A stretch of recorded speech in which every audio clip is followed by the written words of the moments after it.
okay, I know that, these types of activities will pay off, and I'm learning along the way. So it's like literally any career, you have to fucking learn how to fail, and you have to work hard to get better at it. Yeah, you have to be new.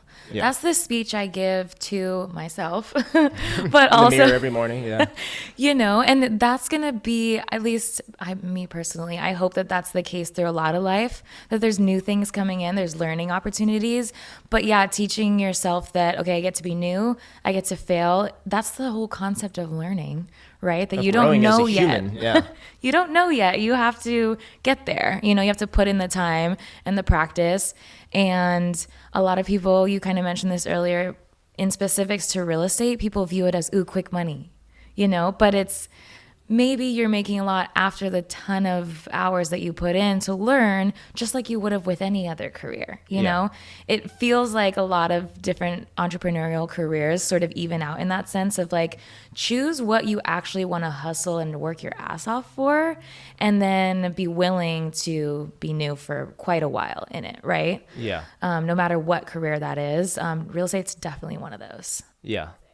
Yeah, and I mean, I forgot who I was talking to about this recently, but like one of the major reasons I got into sales is because I knew that if I want to make more money, I can work harder and make more money. It's more commission oriented, right? Yeah. Versus like, I've had jobs before where you could be working twice as hard as the person next to you. They're just kind of screwing around, but you're getting paid the same amount per hour, which, to each their own on that. That was just something that didn't fit with my personality and strengths. So like, I'm a big advocate, especially for young adults, like, if you don't know what the F you want to do, like go get a sales job. Like you will learn the return on busting your butt and figuring out how to develop thick skin. Yeah.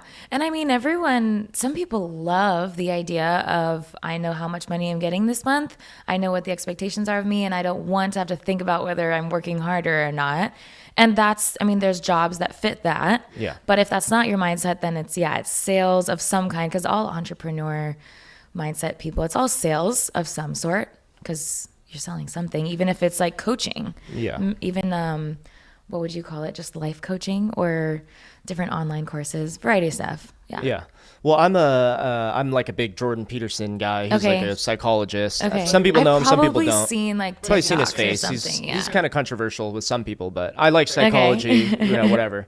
But he always refers to an example of, like, let's say you want to go be a plumber, right? Awesome. Go be a plumber, go become a really, really good plumber. Yeah. And not only are you a good plumber after 10 years, but you know how to manage time, you know how to communicate with potential clients, you know how to, anything in between, manage finances, like, raise a family after that. So like me labeling my podcast the APE podcast, it's American Pursuit of Excellence. So Pursuit of Excellence, my philosophy is, if you're going to become an adult, pick something that you're going to try to get really, really good at. Even if it's being a plumber, tattoo artist, sales rep, freaking painter, basketball player, who cares? Like you will learn how to identify your own weaknesses and how to work on that, because everyone has their own strengths and weaknesses, right? Yeah. But what shouldn't change is you working hard at it, and give it, a couple years, and you will literally see, quite a bit of success. Yeah, definitely.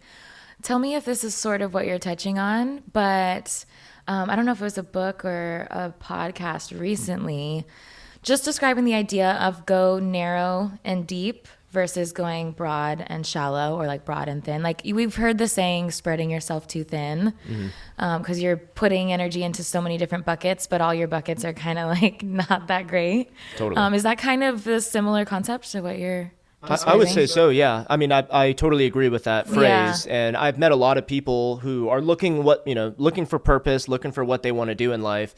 And I very commonly hear feedback that, well, I know that I like this, I know I like that, I know I like that. I'm scared if I go hard on option one, that after a year I'm going to be wrong, and I wasted a year of my life. And it's a totally understandable fear that I think humans have in general, but it doesn't change the fact that like you have to pick one of those areas to go deep on. And if after a year you're like, oh shit, I'm not going to be a pro basketball player.